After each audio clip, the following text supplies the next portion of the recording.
But yo, we got our guest diviner on tonight. Scarlett, partner of Quiet Room Battle League, you know what I'm saying? We want to get her on tonight. What's going on, Scarlett? Yo, you on? Hello? What's going on? You on hip-hop at the round table? What's going on? Hey, what's How you doing? I'm all right. How y'all doing tonight? Nah, we're doing definitely good, man.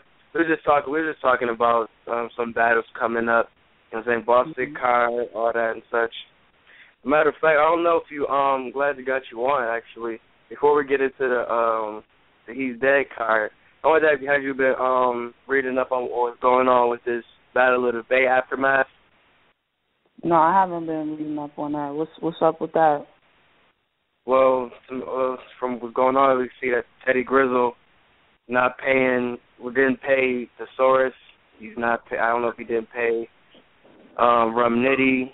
He's he's letting battlers handle more of the organization of the actual event. You know what I'm saying, giving out free tickets and there's a lot of crazy stuff that was going on. Yeah, that's crazy. Letting it all out. Yeah.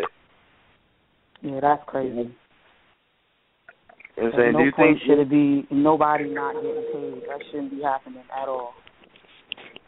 Yo. This is wow. You think you think that these third party companies that's trying to come into the battle rap world, do you think that these things starting to shut them out too? Like, even though, because they thought that, we should just leave alone the Alkies, but, we had thought Teddy Grizzle was cool, he knew about the culture, all that, and it's the same thing going down there. So, do you think we should just stick to, what the places that, the leagues that we have, people that are already funding, should we just stick to them or still search out for those other outlets? I think it depends on the actual situation. Some situations you go into with these third parties, you have to be able to know what you're getting yourself into. Yeah, I feel like you don't want to shut out all the third parties because not all of them are gonna do business the way he did business. So it could be a good thing and it could be a bad thing. But the way he's handling it right now is pretty much putting a bad light for everyone else because people are not going to want to mess with what they're not familiar with now because of that. So it's just one of those double-edged swords when it comes to it. Oh yeah, most definitely. But so I don't know if you want to for anybody who's listening, I don't know if you want to let the fans know who you are, what you do. Oh, how y'all doing? I'm a partner in the Quiet Room Battle. Salute my general, Queenzflip. He brought me on to the team. I'm a new partner to the Quiet Room movement. We just basically revamping the Quiet Room and trying to make it a little bit better for the fans. We taking what the fans have been saying, what could be better for the Quiet Room, and that's what we've been working on as far as the battles, as far as the sound and the visual of the whole Quiet Room. That's what we've been up to. So we've been knee deep in it right now, trying to make this April 5th event the best that we can make it right now. Where most definitely. So, how did you Queenzflip link up? Well, I actually met Queenzflip at Summer Madness 4. That's how I met him. Okay. And I started off in Bias Gang, just in the actual group that he has. He has a group on Facebook called Bias Gang, and it was a lot of debating going on in there, and I was in the midst of the debates and everything, and he pulled me into the team, and he was like, what, I think you'd be dope to do some admin work with me. How do you feel about it? I said, sure, I love the culture. This is what I do. I love being in the midst of battle rap, so I'm there. And then he pulled me into the team. That's what's up. That's definitely what's up. So, I know he introduced you guys on Twitter and such. You and B Frank, and he's B Frank and saying shout out to him. He said you could make it on the show tonight on the LA flight back to the West Coast. I don't know if you want to dive in a little bit to the West Coast movement. I know he was going to be able to talk about it more in depth. I don't know if you want to dive into a little bit of information that y'all are doing with the West Coast movement? Well, right now, Frank is actually our West Coast liaison. He's also a partner, and then we also have Bunk, which is our other partner as well. Frank basically he's over there on the West Coast. Any of the artists over there, he pretty much scouts who's over there for the quiet room. If he hear or see anything that might be popping for the quiet room, he'll call, let us know, like, hey, I seen this battle with so and so. I think they'd be dope for the room. That's pretty much what he does over there. As far as me speaking on the West Coast, I wouldn't be able to accurately speak on it because I'm not over there. So I don't really know too much on who's up and coming as far as unknown people on the West Coast. So that's all Frank. But he will definitely call in on a later date and fill you in on what he has going on in that sector over there. Oh yeah, most definitely. Yeah, because I was going to go run through this card before I pass it on. Because man, when this joint popped up on Instagram, I seen it. I'm like, wait a second. You know what I'm saying? 'Cause I'm a big fan of the triple threat battles that they put on.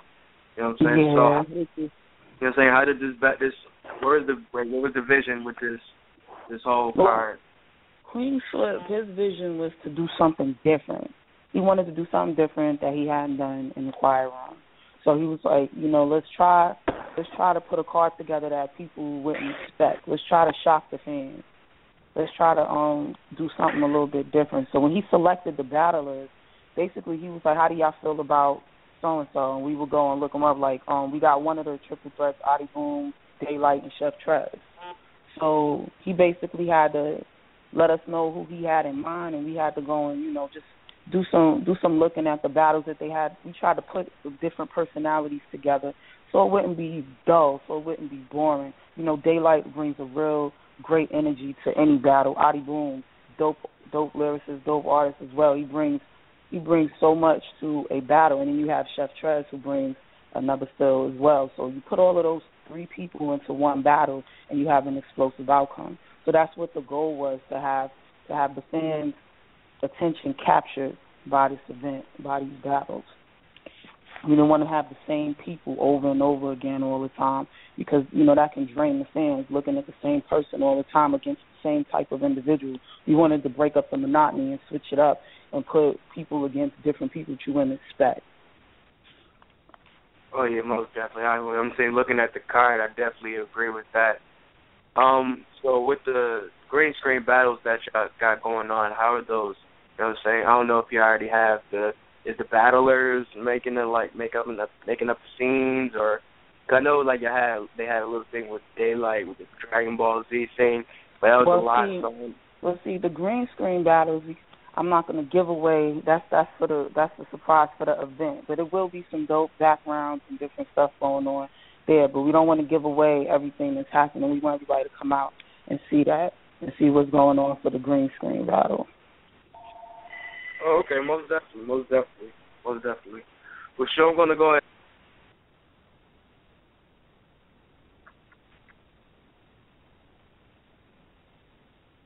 Yo, Poe. Yo, you on, bro? Yo, what's good? How you doing, Miss Clark? How you doing? What up, Bob? I'm good.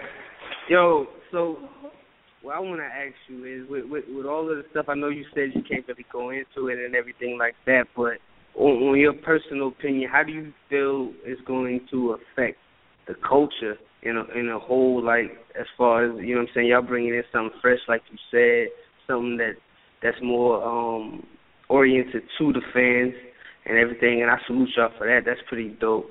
But what do you see the impact being if everything goes the way it's supposed to go and all that?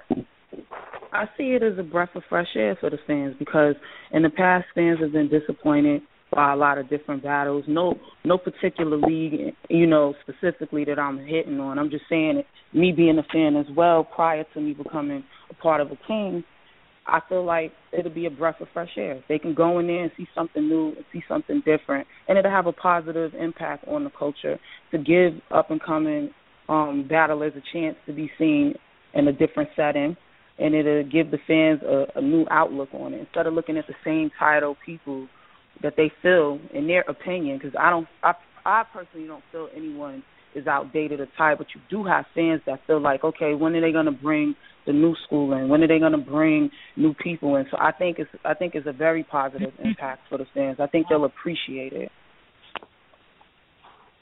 Well, that's fact. Yeah, for sure. Yeah, I caught the XL Lize and 100 Bullets joint, and I thought that was crazy. Mm-hmm. I thought that was crazy.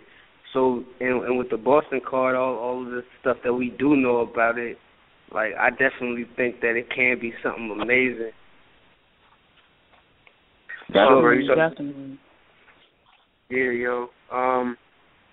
I was about to ask before President, I just wanted to see, like, what made y'all, what was, I'm trying to get back to the card. There was a name on here I missed. Was it a green screen battle, or which one? Yeah, so what's like who were some of y'all favorite, like, out of the young crew that was, which I got Witty, and then he came on the show. You know what I'm saying? I got Dre Dennis. You know what I'm saying? You got Chef Trez, Craig Lamar. You know what I'm saying? They just pulled up to Spit That Heat Classic. So, you know what I'm saying? We're, like, you know what I'm saying, definitely good look for y'all to get the young cats on here. So, like, who were some of y'all favorites? Were there some other people that just y'all couldn't make the card or anything like that? No, definitely.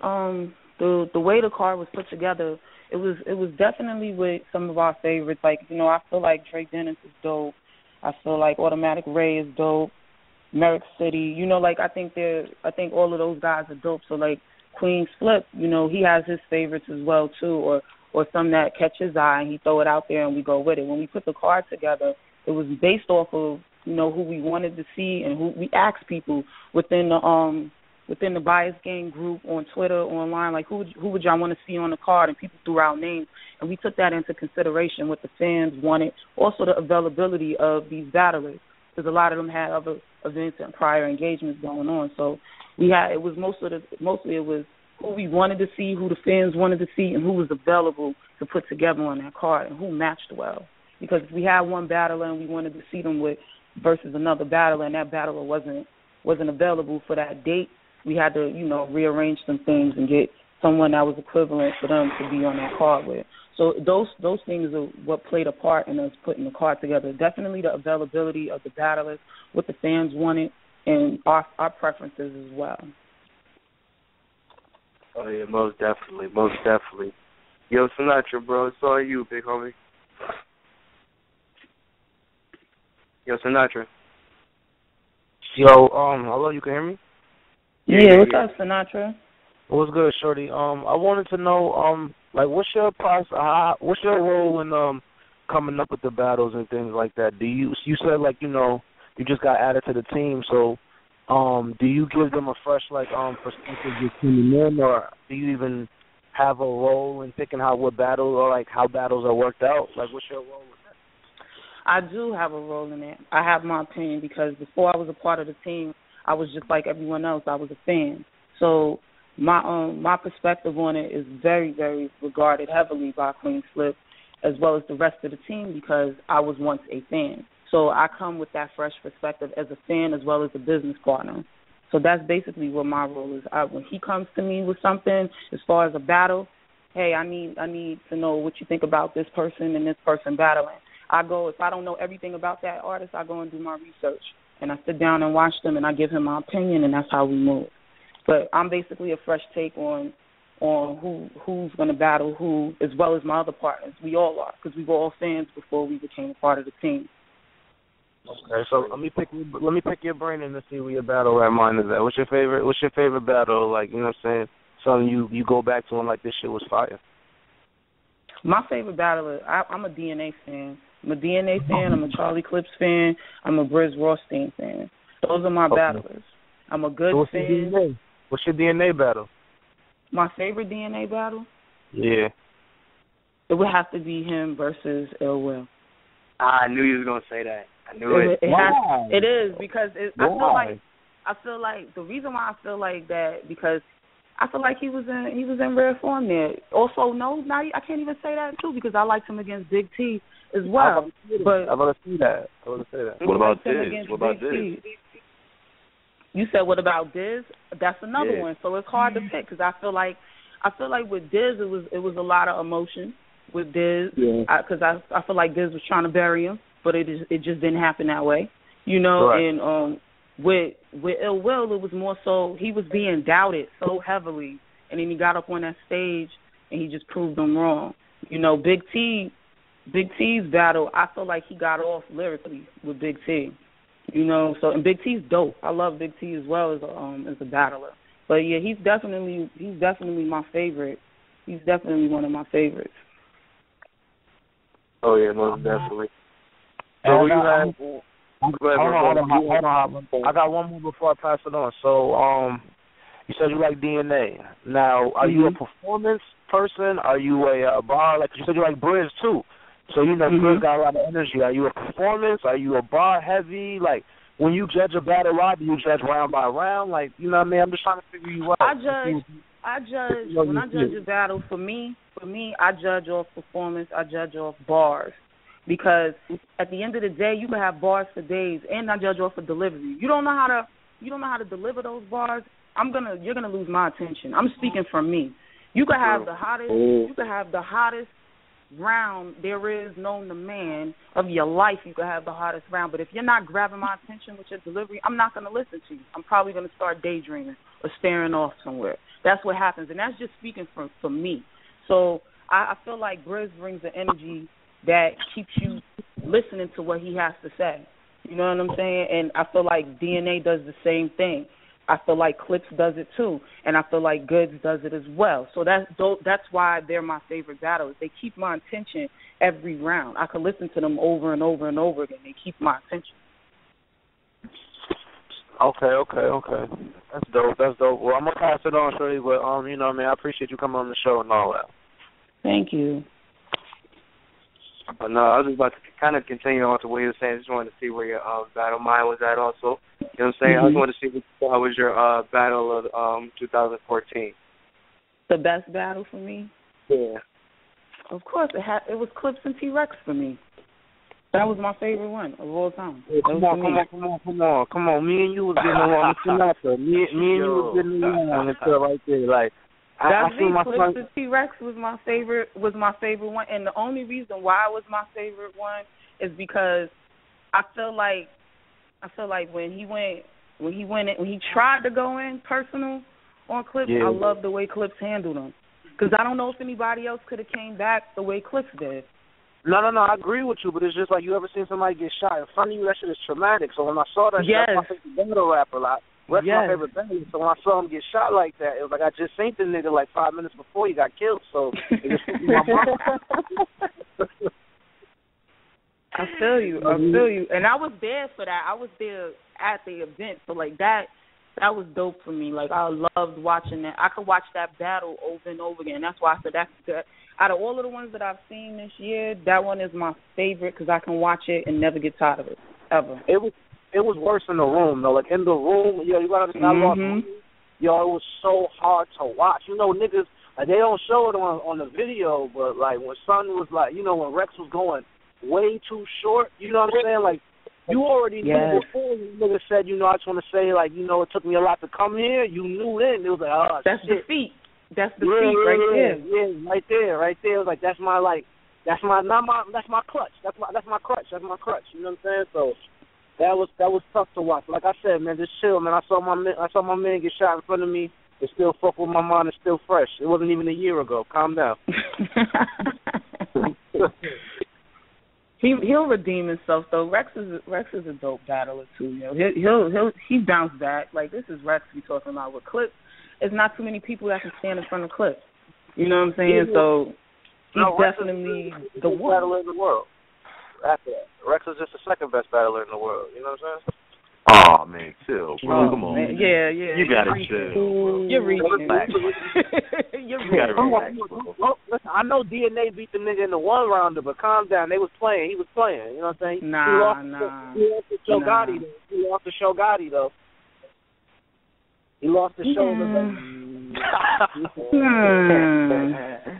Let me tell you something. Like Clips and DNA, like when they battle people, you gotta understand. Like the one thing that they have over a lot of their opponents is they can freestyle. They can freestyle good too. It don't be some BS. Like they could really freestyle. So when you step on the stage in front of them, if they lose their footing, you'll never know because they can freestyle.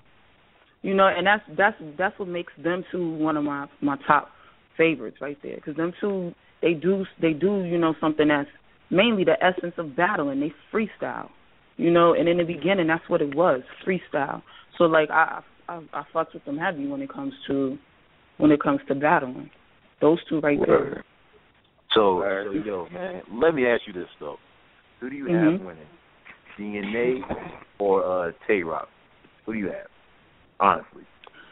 2-1. I feel like DNA got 2-1. I feel like he got that because his first round. You know why I'm gonna tell you? You hurt me right now, yo. You know why I'm gonna tell you? Because Tay-Rock, I'm not taking that from Tay-Rock, but his rounds that night was light. People was the stuff the crowd was going crazy over wasn't even that heavy. I'm like, what exactly is it that he didn't even say anything that was so great? You know what I'm saying? And I feel like DNA, the third round, I felt like DNA just kind of like was like, fuck it, whatever. You know what I'm saying? Because the crowd was biased as hell. They was blowing, they was talking over him, all kinds of shit. So he was just like, fuck it. But if we had to call it, I feel like DNA got 2-1. That's 2-1 for DNA. Rock wasn't saying nothing that was so heavy, that was so flame. Like, nah. Talk about it. Was you on the balcony or was you on the floor? You said what? I said, was you on the balcony or was you on the floor? I was on the floor. I was in front of the stage. I was like right there. I was literally in front of the stage. They throw powder in front of the stage when you see shit like that. That's what it is. You just saw some magic shit. That shit is nutty. You tell yourself whatever you need to tell yourself. It's okay. I'm just for my bad, Nels. Go ahead, bro. My fault. Nah.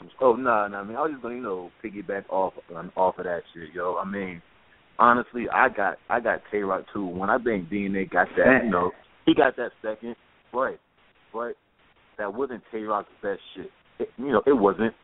But DNA, he was off too. You know what I'm saying? I just feel like Rock is a little bit more. You know what I'm saying? I just feel like he let the crowd get to him. He let the crowd frustrate him.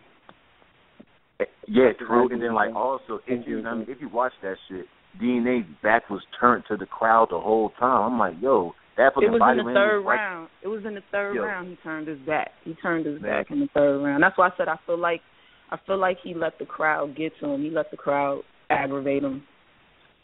Word. And like me, I'm like big on Northern body language, and that nigga's body language is told everybody, I lost. You're not the only one who feel like that. It's almost like he showed a sign of defeat when he turned his back. But everybody said that. You're not the only one who feel like that. A lot of people, a lot of the fans was like, why did he turn his back? And only DNA knows why he turned his back. But at the end of the day, should he have done that? Nah. I don't feel like he should have turned his back. He should have stood his ground and just handled the crowd. Because he's known for getting the crowd back in. If they stray, he always try to reel them back in. He was just probably had an off night.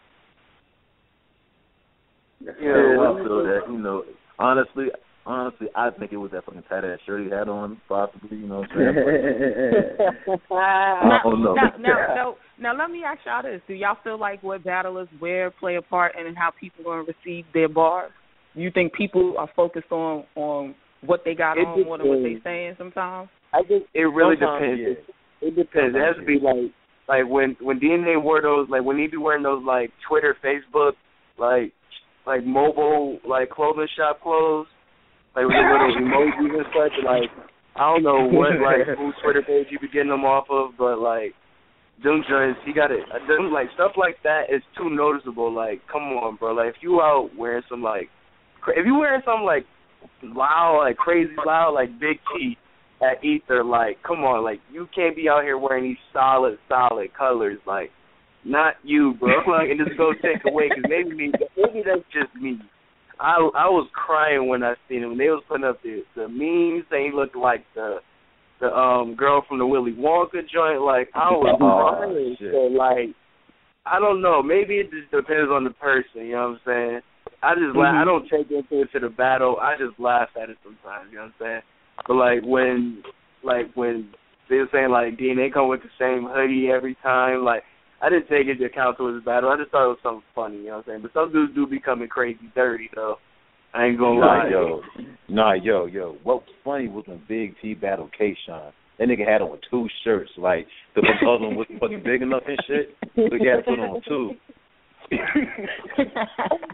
Yo.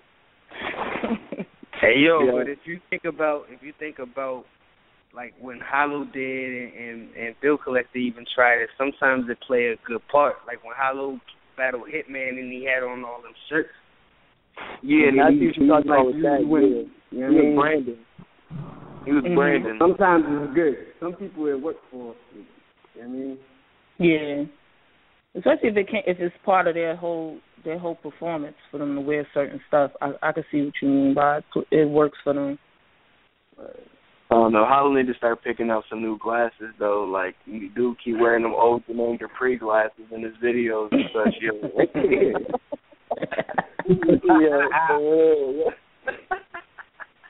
That's my man though. Shout out the YOLO video. That Drake crazy. Yeah, that song. My man, that song grew on me. That song grew on me. It took me a minute to warm up to it, but I warmed up to it. How do you guys feel about that? Honestly, I kind of feel like he wanted niggas to fucking hate this shit. That shit is so catchy, yo. I was over there jamming to that shit. I'm like, yo, this is a catchy ass song, but I'm like, it is. Because at first I was like, when I first heard it, I was like, yo, what the hell is this? And then 2 hours later, I heard myself singing it. I'm like, yo, it's catchy. It is. It's gonna grow on you. Yo, he's trolling y'all right now. This is what he wants y'all to do. The new tape is called "I Don't Make Music, I Battle Rap." Like, yeah, word. If you know the purpose behind that, it's a lot deeper than like it's a lot of things I can't even say, but it's a lot of things deeper behind the whole thing that is gonna like blow niggas' heads off. So let me ask you this: why that was my bad too, man. It seems like everybody keep cutting you off. But, yo, I gotta know, because you said Clips is your man, too. So do you think he gonna beat Hollow? Yes, I do. Now, before you give your reason... Okay, go ahead.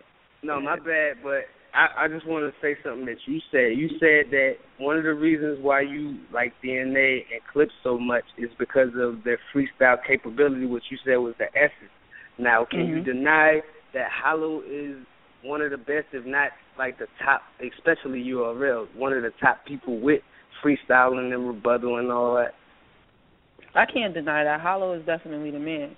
But the only reason I feel like Clips will win is because Hollow, the one thing about Hollow will get up there and Hollow, it's like he'll perform when he feel like it. You know what I'm saying? He'll put on when he feel like it. And if he feel like the person he's standing in front of is not worthy of him putting on, he's not gonna put on. But Clips is the same way at times too. But I feel like Clips feel like he got something to prove because everybody's doubting. There's a lot of people that feel like he's not gonna beat Hollow. So I feel like he's gonna come with that rocket launcher on the stage. I really do. I feel like he's gonna do it. Like he didn't use Lux. Like he shocked the world.